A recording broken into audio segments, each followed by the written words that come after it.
Hola, estimades famílies del CIDE, quina alegria. Soc Xavier Muñoz, molts de vosaltres ja me coneixeu, ja sigui perquè vaig fer un vídeo anteriorment o perquè ens hem vist per l'escola. Soc responsable d'educació emocional a l'escola i avui tenia ganes de fer una altra xerradeta i donar algunes pautes i eines per a aquesta situació de confinament. Vivim una altra etapa del confinament ara mateix. L'inici del confinament és un inici on tothom ho viu d'una manera una mica en cert descontrol emocional, amb molta por, perquè no sabem encara com ho viurem.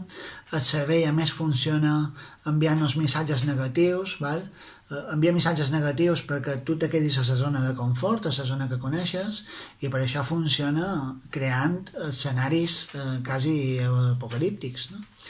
De fet, tu te'n recordes de la veia que t'ha picat i no de les 50.000 que no ho han fet.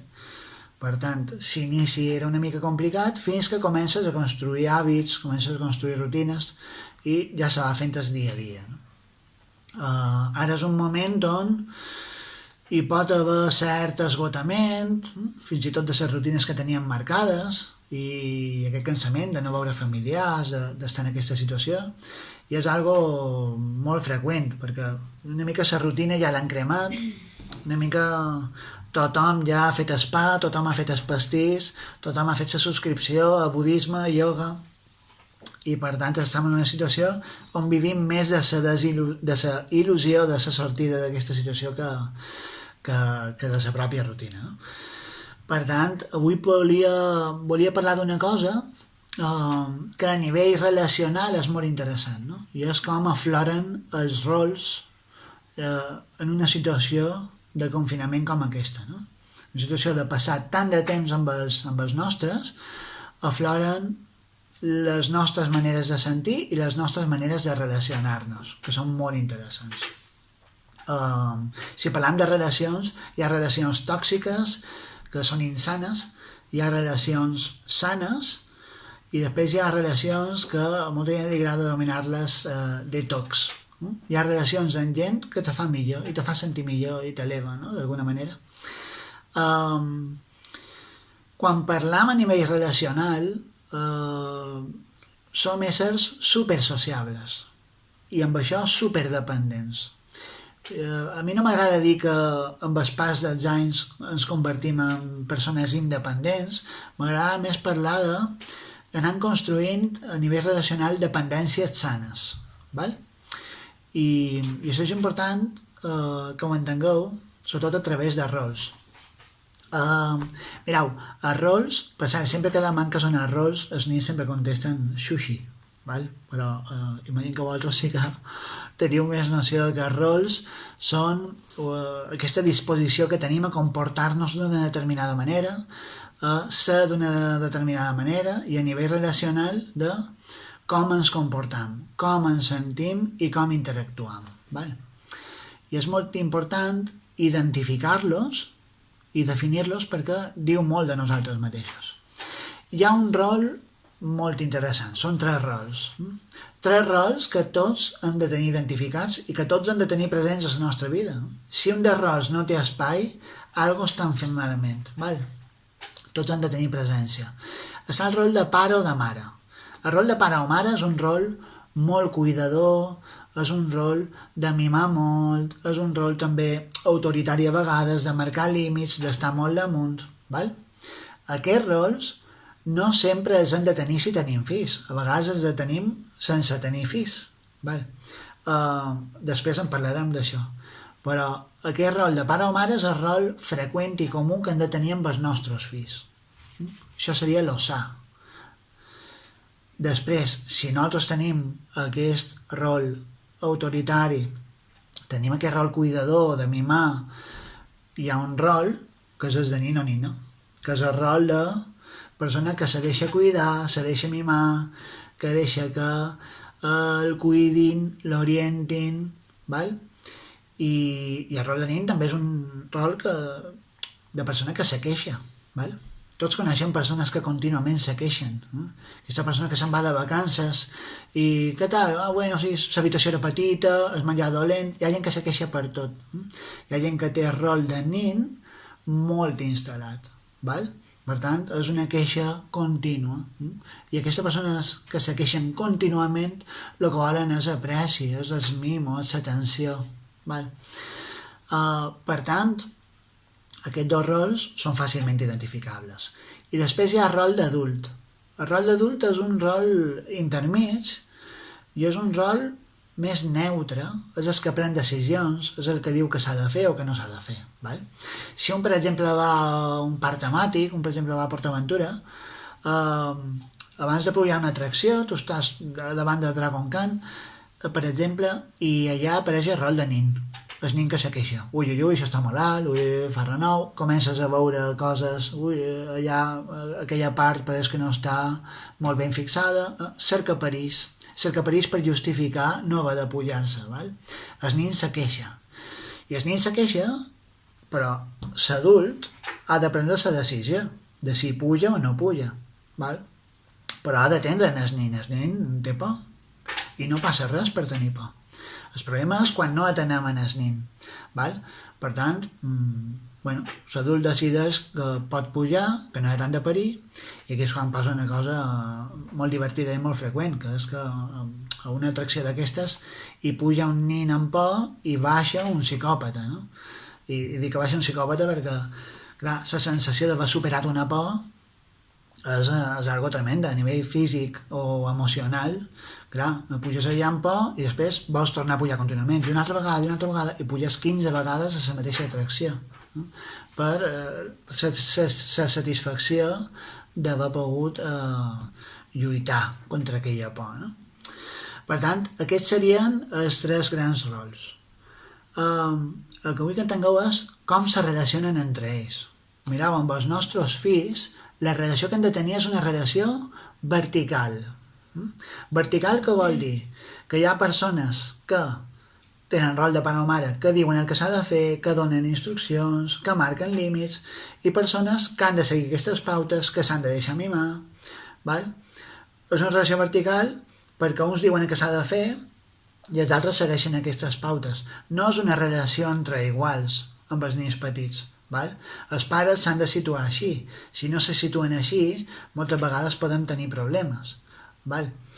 Hi ha pares que són molt bons pares quan la relació és molt vertical i ells han de dir el que s'ha de fer i el que no, però que els hi costa molt quan la balança se comença a girar, que és quan són adolescents i han de començar a donar llibertats i ens han de començar a tractar una mica més entre iguals, hi ha pares que els hi costa molt.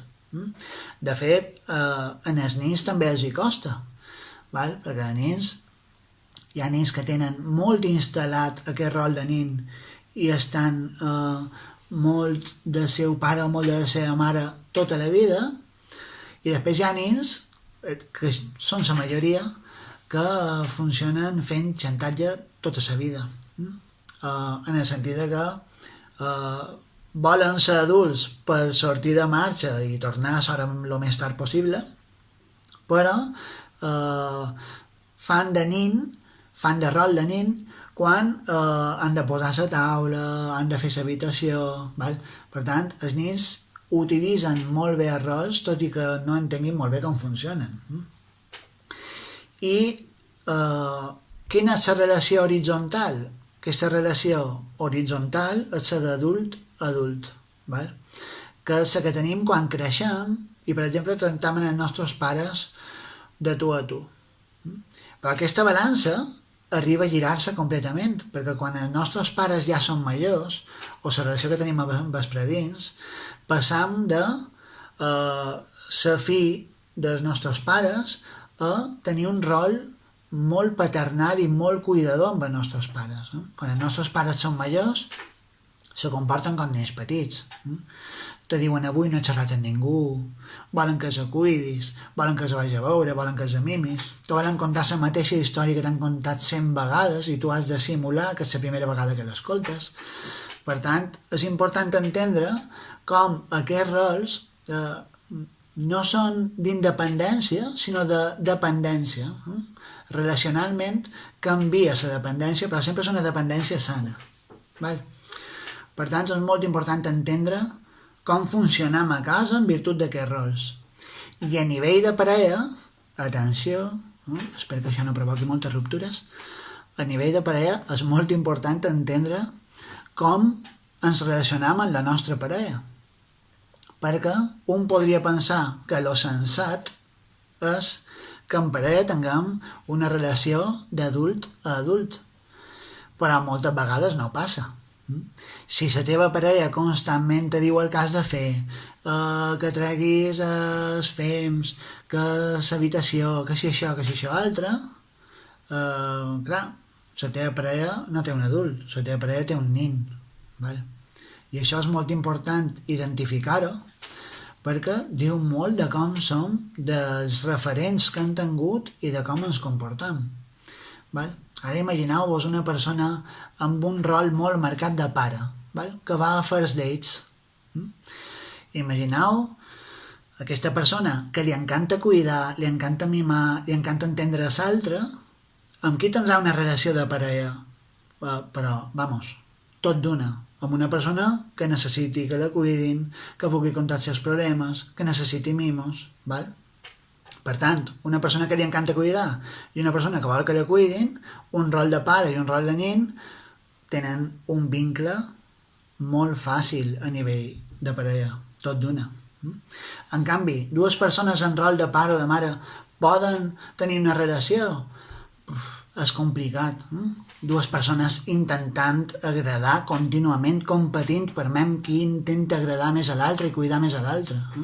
Massa Mr. Wonderful. Val? Després, clar, l'adult, en qui manté una relació de parella un adult? Clar, algú de la posició d'adult identifica molt bé els rols de pare o el rol de nin. No?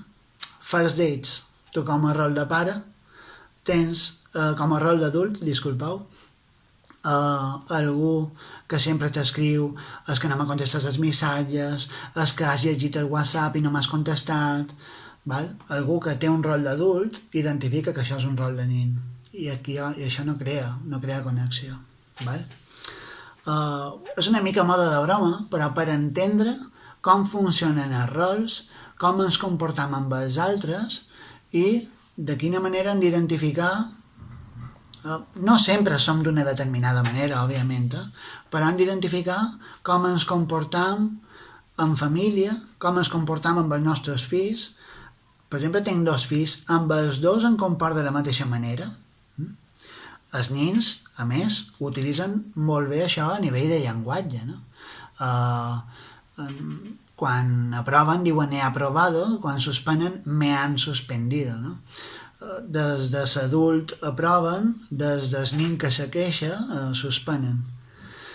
És important identificar tot això i sobretot identificar si tots els nostres rols tenen espai a la nostra vida.